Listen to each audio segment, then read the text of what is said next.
Here and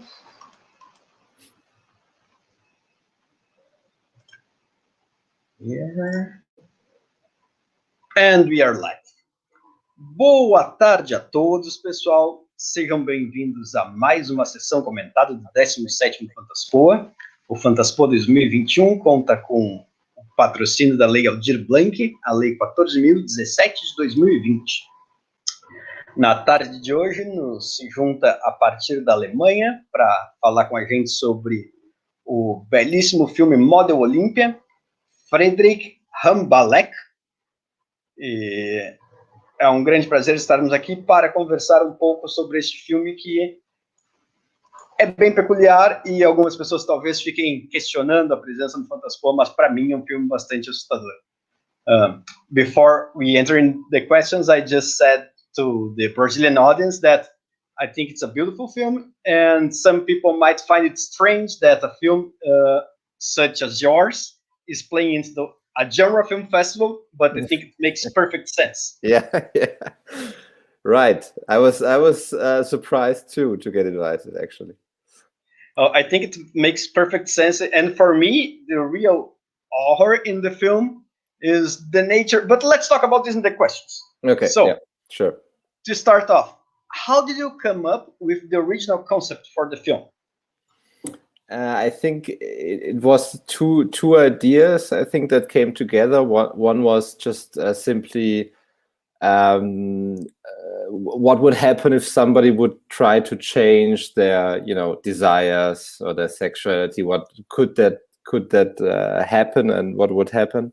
And the other one was somebody told me about a woman who had a son that was, exhibiting some quite disturbing behavior, and that seemed interesting how you would behave toward that son or that child. And those two ideas came together. I think that you made a very interesting mixture to create the film. Well, thanks. Yeah. I think that one of the most bold moves, there's one thing that the audience that is watching us now, they are supposed to already have watched the film. They stay live until the end of the festival, so we can talk about the film in that's good. Any kind of topic. Absolutely. One important thing that I think is that you made a very bold movie in general. And I think one of the most peculiar things is that you made a choice not to have music, and that it actually adds a lot to the film. Was that your idea, and was that in the project from the start? Yes. Well, let's say I didn't, while envisioning the movie and writing and then preparing the film, I didn't have an idea for music. I didn't have an idea for how to use music in the film. And I think when I like music in films, it really adds something, right? It's not just background music or music that, that gets you excited or stuff. Now, I like when music adds another layer to it, and I didn't have an idea for that, so I decided not to have music, which is, I think, completely fine. I think there are a lot of films without music that are great. You have a very interesting duo of actors in the film, both the mother and the son. The son, Alban, has done a lot of TV, but from what I've read, this is Anna's first feature film. And I'd like to know a little bit more about their casting. How did you select them, and how it was to work with them? Because it's a very, very powerful interaction. Yeah. Well, actually, Alban also hasn't done that much. He was in acting school at the time of the shooting of the film, and he had done a couple of short films and, one or two little roles in like TV serials. And Anna actually hasn't been in a film for like 15 years. She had been in one or also just in one or two short films, I think, before that. and then she stopped acting for film altogether. And she is a great, she's a great theater actor, has done a lot of theater. And how did I get to meet him? Well, Alban, the young guy, or the main guy, is I just watched a lot of tapes and demo reels from actors all around Germany, basically. And I found him living, I don't know, in Rostock, which is way up north, and we're way down south in Germany. So I found him, in a short film, and I thought he had the exact qualities I needed for his character. And Anna was the mother was, pure chance. She acted in the theater that is in my town. And I mean, I wouldn't have even found her, because she has no agent, she has no representation. You cannot find this woman. And I told her, Anna, you need to get an agent. You need to be found, right? That's amazing. Yeah, it's somebody who worked for my film, for production, recommended her to me. So I checked her out because it was in my town. I could meet her. She gave me then a DVD with a short film she made like 15 years ago. It was like, this is the only thing I have, so please. And I'm like, all right. I watched it, and it was good. And since I had Alban already, I thought, well, let's bring Alban here, and I can cast them together. So that's what we did. In that sense, one thing that just came to my mind was, why have you chosen just to not to name them in the film? Is there a reason for that? Because that's also one of the peculiar and interesting aspects of the film. Yeah. I mean, sure. I mean, the whole thing has, has the quality of an experiment, of a model, as it's called. It's something you. It shows you something in a way. So I thought, I don't need names for that. Also, I mean, it's also a pretty minimalist movie, as you know, music. So no names. Why not? I mean, leave everything out that's not important. And yeah. I think in that sense, it's quite interesting that you just said that it was like a model, and you chose Modell Olimpia as the title of the film. And can you talk a little bit about the title? I'd love to understand it more. Yeah. It has a few different meanings you could get into, and the most, let's say, banal meaning is something the team came up with this actually during the shooting, because we didn't have a good title yet, and they said, why not name the film, or somebody in the team said, why not name the film after the mannequin, the puppet he has. You know what I mean? The mannequin. Yeah, sure. And they said, well, yeah, let's name it after how this model of a mannequin would be called. And so we came up with Modell Olimpia, and Olympia has some other meanings, different ones you could do. It's simply how a mannequin could be called, or other things. Very interesting. So there is one of the most interesting aspects for me in the film, is that we are seeing a relationship that it's clear very dysfunctional. We don't know what's happening, and I think that one thing that plays in favor of the film is that we receive no explanation, which is very interesting, and it's even challenging for me as a viewer. And at the same time, the way you put the whole film together is not judgmental at all. You feel like you're just observing the relationship. Was that your goal? And how did you get to be so, let's say, unintrusive? Do you understand me? Yeah. No, that's right. That was on purpose, and I said to my cameraman, my DOP, I want to look at people as if they were just a phenomenon like everything else in the world, just like the rain, just like a tree, just like some table. The camera should be indifferent to them, and I think that is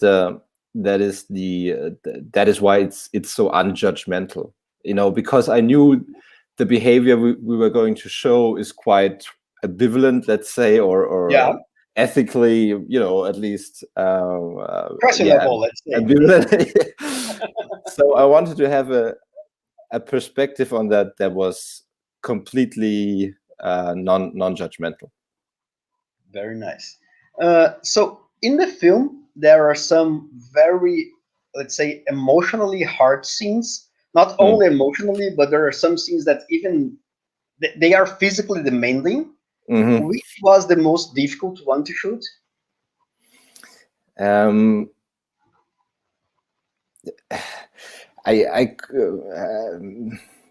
Good question. The most difficult one. Well, I couldn't. I mean, for myself, I have to say it was quite easy because the actors were so brave and so willing to do anything. So I was really astounded by that. I myself was nervous that there's some nudity and stuff, and this is you have to be very, very calming and professional. But they were totally brave and did it all. And for them, I think well, I can say for Anna probably the rapping scene, right? When she raps him, I think that was sort of disturbing to her to do this. She was sort of, I think she was exhausted after that, and needed to to come back from that experience. But it was okay. I can imagine that scene specifically probably was at least a little bit disturbing for Alban as well, because he's actually being rapped. Yeah. No. It was, but also, his screaming was. Everybody in the team was a little bit disturbed by it. Oh yeah, I can imagine that. But I think he was totally fine with it when he was giving it all, and we did it 3 times to have him, not just constricted for so long. So it was fine. So, can you tell us a little bit about your influences? I don't know if I'm correct, but from the films I've seen, I can connect some of your film to the Dogma 95 movement and also to Michael Haneke's films. Mm-hmm. I don't know if those are inspirations for you or which authors are. Interesting. Dogma, I've never thought about while making this film. I mean, I love Lars von Trier. I love some of the Dogma films for sure, but I've never thought about them during the shooting. Michael Haneke, I love, of course, also. He's always an influence. We did look a lot at Ulrich Seidel, if you know him. Yes. So there's some Ulrich Seidel tribute shots in there for sure. And what else? Different. We looked at Yorgos Lanthimos films. Yes, we looked at, I really thought about Yorgos as well. Yeah, I mean, brilliant. Especially the very beginning with Kinodontos Doctors. It really reminded me. Absolutely. I mean, we tried not to get too close, but I mean, when you're having these static shots and stuff, it's you're getting close. But I guess Ulrich Seidel would be number 1 on that list, actually. Very, very interesting inspiration. And when I mentioned about Dogma, was not even about their films, but mainly the lighting is also very natural, and the lack of music. That's why I remembered. Absolutely. I mean, this film was made for no money, so that's that's Dogma.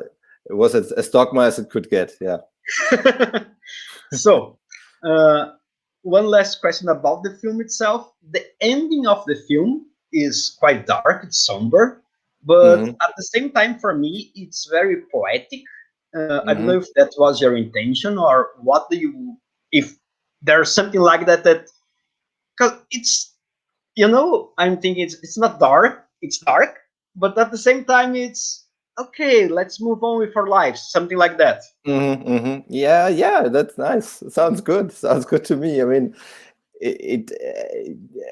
yes, I felt that, and in the last sequence or last shot, you somehow needed to transcend what you have seen and maybe be taken to another place. It breaks formally with the film in a way, and it maybe opens up again, for you to have some thoughts or ideas.